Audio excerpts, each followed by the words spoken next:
पहले तो मैं नमस्कार करता हूँ आप सबको कि आपने मुझे इस काबिल समझा कि मैं नेक्स्ट जो है महाकुंभ हम IIT रोपड़ में कर सकें।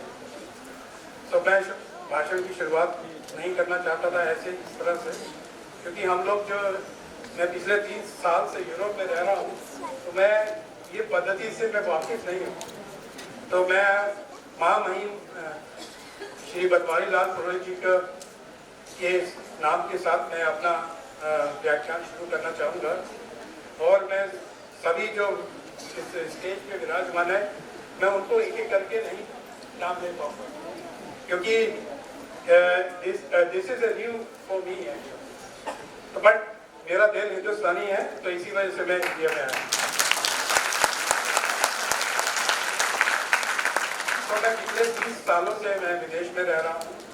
अभी मैंने जब पिछले साल, अब तो 2 साल होने वाले हैं, जब मैंने IIT की डायरेक्टरशिप को स्वीकार किया था, तो मैं अपने परमानेंट जो मेरा इंस्टीट्यूट है वो उपसाला यूनिवर्सिटी स्वीडन है, वहाँ से मैं 5 साल की लीव लेके मैंने एज ए डायरेक्टर IIT तो मुझे मौका मिला, जब मैंने ज्वाइन किया महामहिम से मिलने का मौका मुझे मिला। मैं उनके ऑफिस में गया था अपनी वाइफ के साथ। तो मैंने जब महामहिम को बताया कि सर मैं तो 3 साल से बाहर रह रहा था, तो महामहिम ने कहा कि राजीव 3 साल के बाद तो कोई काफ़ी कम लोग आते हैं। तो मैंने बोला कि सर मैंने देश से इतना दिया है, मैं I want to give back to my country. तो this is why I came. और मुझे याद है जब मैं इंटरव्यू में था, तो मुझे शिक्षा मंत्री निशंक जी ने पूछा कि तुमने राजीव पासपोर्ट क्यों नहीं चेंज किया? तो मैंने बोला कि अपनी माँ को कोई चेंज नहीं करता है सर, तो आई तो हम सब इंडिया के लिए जीते हैं और इंडिया के लिए हम मरे। तो हमारा इंडिया के लिए एक बहुत बड़ा विजन है, जो इस समय जो है राइट टाइम है। तो अभी क्या होता है कि जब हम कभी डिस्कशन करते हैं, अभी पिछले हफ्ते डिस्कशन चल रहा था IIT डायरेक्टर के, जब हमारा अभी 4 तारीख को हमने JEE एडवांस एग्जाम पूरा हुआ कि हम इस एग्ज़ाम को किस तरह से हमको करना चाहिए, हमको थोड़ा सोचना पड़ेगा, क्योंकि जो स्टैंडर्ड है, जो स्टूडेंट जो आ रहे हैं इवन JEE मेन और एडवांस करने के बाद भी, तो उनका स्तर बहुत नीचे जा रहा है। Even they are the dream of India, we have to change the pattern to select them. तो सब लोग ने सोचने लगा कि जो MCQ बंद कर देना चाहिए, कुछ बोलते हैं कि लंबे हमें ऐसे क्वेश्चन पेपर देने हैं जो कि MCQ ना हो, उसको विद्यार्थी को पूरा लिखना पड़ेगा। तो मैं ही था जो मैंने सबसे अलग लिखा। कभी कभी मैं तो सोचता हूँ कि या तो मैं गलत हूँ या वो बात सब गलत है, बट मैंने ये सोचा है कि there is nothing wrong to be wrong actually, if you can be wrong and you can be different. तो हमने लिखा कि ये सबसे कुछ नहीं होने वाला, हमें अपने स्कूली जो शिक्षा था वहाँ से हमको सुधार करना है। तो हमको इस तरह से हम जो क्लास 9, 10 और 11 और 12 के बच्चों को हम पढ़ा रहे हैं स्कूल में, उसके माध्यम को चेंज करना है कि उनको किस तरह से उनको शिक्षा दें। उनको ऐसी शिक्षा नहीं देनी है कि वो खाली MCQ ही सॉल्व कर पाए, क्योंकि MCQ में आपको 4 चॉइस होती हैं, आपको पता है कि एक आंसर तो इसमें होगा ही, आप टिक लगाते हैं और आप सॉल्व कर लेते हैं। बट हमको ऐसा नहीं करना है। तो हमको अपने बेसिक्स पे ध्यान देना है, क्योंकि जो हमारे कोचिंग सेंटर्स हैं वहाँ पे एक तो बेसिक तो सिखाते नहीं हैं, वहाँ केवल आपको सिखा देते हैं कि how to solve a problem. आप वो प्रॉब्लम सॉल्व करते हो, आप JEE क्रैक कर लेते हो, आप JEE क्रैक करके सब IIT में आ जाते हो। हमको वो वाले स्टूडेंट नहीं चाहिए, हमको वो स्टूडेंट चाहिए जब हम बात करते हैं इनोवेशन की बात करते हैं, स्टार्टअप की बात करते हैं, तो हमारा बेसिक साइंस है वो बहुत स्ट्रॉन्ग होना चाहिए। अगर बेसिक साइंस स्ट्रॉन्ग नहीं है, आप ना तो आप इनोवेटिव कंट्री हो सकते हैं, ना ही आप इनोवेशन में नंबर 1 पे आ सकते हैं। तो अब I will say that basic science is a mother of innovation. जिस कंट्री का बेसिक साइंस स्ट्रॉन्ग नहीं है, वो इनोवेटिव हो ही नहीं सकता। अभी आप देखिए कि टॉप 10 इनोवेटिव कंट्रीज हैं, वो उनका बेसिक साइंस बहुत स्ट्रॉन्ग। तो कभी कभी हम कहते हैं कि कुछ कंट्रीज हैं टेक्नोलॉजिकली काफ़ी एडवांस है, but their basic is not very strong. So they will be not developed in the future. जब मैंने ज्वाइन किया था तो मुझे ऑल इंडिया रेडियो पे एक इंटरव्यू में से उन्होंने लिया, क्योंकि मैं स्वीडन से आता हूँ, तो वहाँ पे स्टूडेंट नोबेल प्राइज देता है। तो उन्होंने मुझसे पूछा कि भारत को नोबेल प्राइज क्यों नहीं मिलता। अगर आप साइंसेज में देखें तो लास्ट नोबेल प्राइज हमको मिला था वो सीवी रामन को नोबेल प्राइज लास्ट मिला था। उसके बाद से हमको कोई साइंस में कोई नोबेल प्राइज नहीं। तो हमने बोला कि हमारा मेन प्रॉब्लम है कि हमने बेसिक साइंस को छोड़ दिया, तो हमको अपना बेसिक साइंस को स्ट्रॉन्ग करना है। जो नोबेल प्राइज है वो बेसिक साइंस के लिए मिलता है, ना कि टेक्नोलॉजी के लिए मिलता है। तो हमको बेसिक साइंस स्ट्रॉन्ग करना है और हमें अपने बच्चों को ऐसी शिक्षा देनी है कि वो किसी चीज को रट के पास ना हो जाए, खाली नंबर लाने के लिए नहीं पढ़े, उसको समझे। जिसको जब समझेंगे तभी इनोवेशन आएगा। जैसे अभी ठाकुर जी बोल रहे थे कि हमको एक स्कूल से कितने इनोवेशन लाने हैं, तो उसको इनोवेशन तभी आएंगे जब हम अपने बच्चों को बताएंगे कि आप बेसिक को अंडरस्टैंड करो, आपको नंबर नहीं सोचना है और आपको ये रट के नहीं पास होना है। उस कल्चर को हमको चेंज करना है। तो बेसिक साइंस को स्ट्रॉन्ग करना ही हमारी प्रायोरिटी होनी चाहिए। तो IIT इस काम के लिए काफी इम्पोर्टेंट रोल अदा कर सकता है। अभी जैसे आपने सुना होगा कि अब तो IIT हम लोग बीएड प्रोग्राम भी स्टार्ट कर रहे हैं कि जो हम जो टीचर बना रहे हैं they should be that world class level, जो उन बच्चों को जब पढ़ाएंगे जाके स्कूल्स में, they should be research oriented from the beginning. हम बोलते हैं कि जब रिसर्च की बात करते हैं, हम रिसर्च की जब बात करते हैं हम सोचते हैं कि रिसर्च तो तब करेंगे जब पहले मास्टर्स कर लेंगे तब PhD करेंगे। ऐसा नहीं है, हमको रिसर्च स्कूल से ही स्टार्ट करनी है। ये कल्चर हमें स्कूल से ही लाना है। और अभी हमारे यहाँ क्या होता है, सारे most of the engineering institution में हमारे जो बीटेक इंजीनियर्स होते हैं वो लोग इंटर्नशिप करने जाते हैं तो बड़ी बड़ी कंपनियों में जाते हैं। उनमें से बहुत कम लोग होते हैं जो रिसर्च इंस्टीट्यूशन में जाके अपनी इंटर्नशिप करते हैं। बट हमको उसको एनकरेज करना है। तो हमने IIT रोपड़ में डिसाइड किया है कि every B tech student has to do 2 months internship in the scientific lab. उससे क्या होगा, उसके अंदर एक रिसर्च के लिए एक कल्चर पैदा होगा। अभी तो वो रिसर्च सोचते हैं कि आपने एक रिसर्च करी, आपने पेपर लिख दिया, रिसर्च हो गई। हम उस रिसर्च की बात नहीं कर रहे, हम ट्रांसलेशनल रिसर्च की बात कर रहे हैं। जो आप रिसर्च करते हो, how we can translate the innovation और स्टार्टअप, हम उस रिसर्च की बात कर रहे हैं। और ये रिसर्च हमको बच्चों में उसी लेवल से ले आनी जब वो स्कूल्स में होते हैं। जब वो एक बार IITs में आके एंटर हो जाते हैं तब उसको इनोवेटिव बनाना बहुत मुश्किल होता है। इनोवेशन तो आपके अंदर माइंड में होता है। We have to change that thinking. और हमको अपने ऊपर विश्वास रखना है कि जब हम बाहर रहे हैं 30 साल, तो हमने देखा है कि our student, our faculty, they are the best. They do very good when they go outside India. भाई आप इंडिया में रह के क्यों नहीं अच्छा करते? So those facilities which they need there, now government can provide here. तो अब हमें वो नहीं कहना है कि वो पहले हमारे पास पावरफुल कंप्यूटर नहीं है, ये पैसा नहीं है, वो पैसा नहीं है। हम तो कहते हैं कि अब मनी की तो कोई इंस्टीट्यूशन में प्रॉब्लम है ही नहीं। If you are good you can get lot of money, even you can not spend. तो money is no problem nowadays. और मनी से इनोवेशन नहीं आता है, इनोवेशन यहाँ से आता है, इंटेलेक्चुअल पावर से आता है। भविष्य में कौन सा रिच कंट्री होगा? वो रिच कंट्री नहीं होगा जिसके पास मोर मनी है।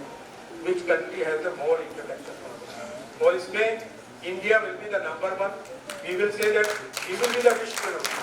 हमको कोई नहीं रोक सकता है और हमको अपने पर विश्वास रखना है। अगर हम अपने पर विश्वास रखेंगे तो नोबडी कैन स्टॉप अस। तो अभी जैसे ये शिक्षा का महाकुंभ अरेंज किया है ठाकुर जी ने, तो हम ठाकुर जी से काफी मिलते रहते हैं, मेरे ऑफिस में आके ये मिलते रहते हैं। मुझको बहुत अच्छा लगता है कि जब यंग लोग आगे आते हैं। अभी जब हमने IIT रोपड़ में जब मुझे चार्ज दिया तो मुझे बोला कि आप अपने डीन्स बनाओ। तो मैंने अपने डीन्स किसी प्रोफेसर को डीन्स नहीं बनाए, मैंने सब यंग असिस्टेंट प्रोफेसर और एसोसिएट प्रोफेसर को डीन बनाया। तो मुझे लोग पूछे भाई जैसे एक्सपीरियंस नहीं है, बोला उनके, हमने उनको यही बोला उनके पीछे हम हैं, आपको चिंता करने की जरूरत नहीं है। फ्यूचर। उसी तरह जो स्कूल में बच्चे हैं वो हमारा फ्यूचर है, उनको हमको तैयार करना है। उनको कैसी शिक्षा देनी है कि वो इस काइंड ऑफ कल्चर जो स्टार्टअप कल्चर है, इनोवेशन कल्चर है, उसको अपना सके। हमको उस तरह का इन्वायरमेंट देना है जो हम दे सकते हैं। हमको पेरेंट्स को भी बहुत कोऑपरेटिव होना चाहिए। क्योंकि हमने देखा है कि IITs में पेरेंट्स आके पहला सवाल यही पूछते हैं कि पैकेज कितना है इस ब्रांच का, इस IIT का कितना पैकेज है, कंप्यूटर साइंस चाहिए बस और कोई ब्रांच नहीं चाहिए। तो ऐसे देश का विकास कैसे होगा जब हम मैन्युफैक्चरिंग सेक्टर की बात करते हैं? हम केवल IT करते रहेंगे तो मैन्युफैक्चरिंग सेक्टर को कौन संभालेगा? अभी the present government is talking about semiconductor nation. So these kind of initiative we need. We are talking about quantum nation. This kind of initiative we need. And I am sure that when Modi ji is going to visit on 21st of June to US, there are a lot of bilateral program, bilateral exchange will happen, which will be boost not only our relation between two countries, but it will boost also our R&D and our research initiative also. Because we want to work now as a team. We want to work as a partner. When we will work as a partner, we can achieve. And in India, other thing is that when we go to the institution, we are very individualistic person. अभी मैंने बोला कि आपको India में Nobel prize क्यों नहीं मिल रहा है? That's true that our basics are not, we are not putting effort on the basics. But other point is that the jealousy. We are very jealous people, I tell you. Suppose if you talk about Nobel Prize is given by nomination.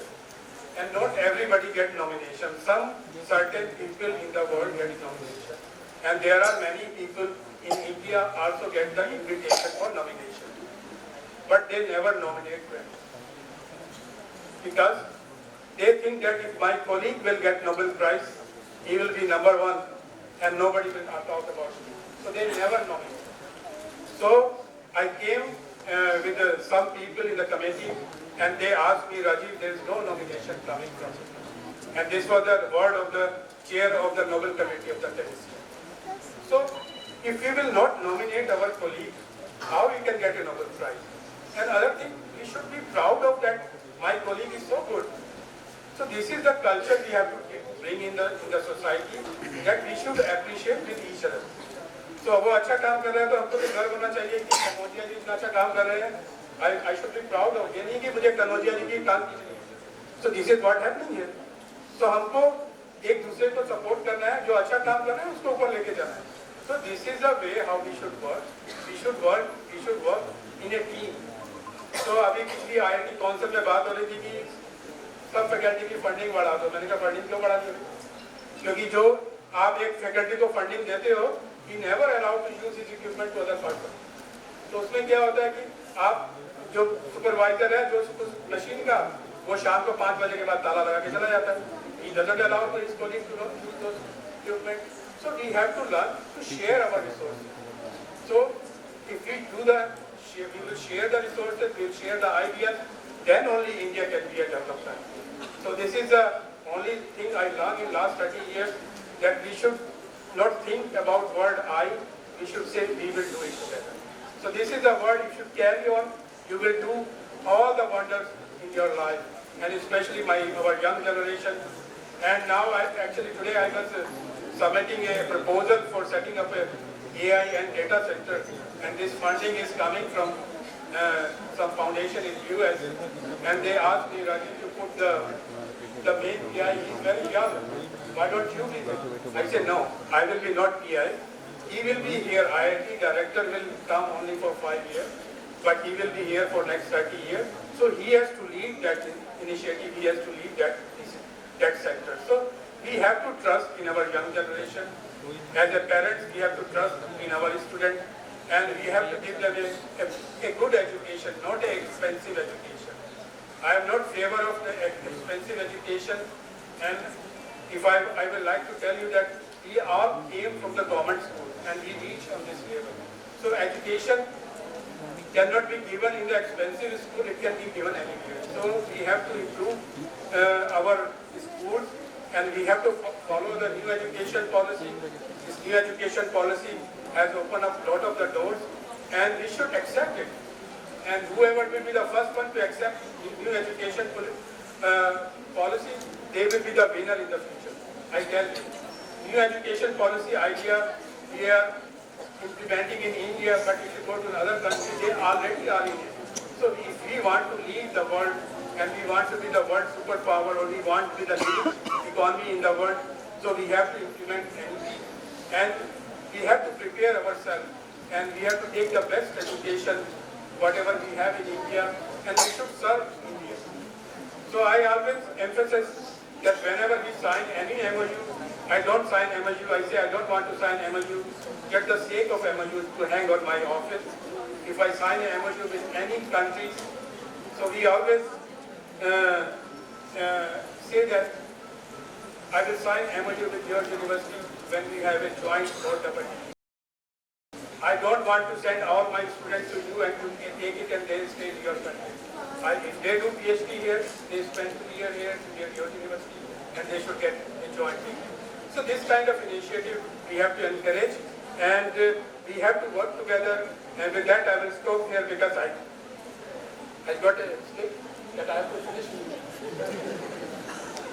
So it's a problem actually. When you give a mic to a professor, he never wants to do it.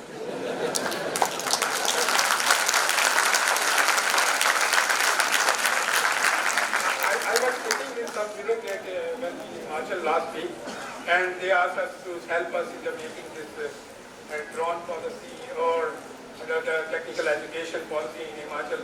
In the end, the guy who was organizing, he said, there's no more individual talk, we will have a group discussion. Because when he gives for speaking for 5 minutes, this professor speaks for 30 minutes. So I will not take 20 minutes, so I will stop here because we want to hear Mahami and we need his guidance, and he comes from the education sector. So he knows what is education and he understands it. So we are lucky that he is the governor of Punjab and he is guiding us and we are all prospering. In 29 साल में हम सब लोग अच्छा कर रहे हैं, and I want to tell in the last IIT Ropar is doing very good, and if you look at the ranking, we are one of the best performing IITs in new generation IITs in India. So we should all proud of that. We belong to Punjab and IIT Ropar is in Punjab. With that I will say thank you very much. Dhanyavad.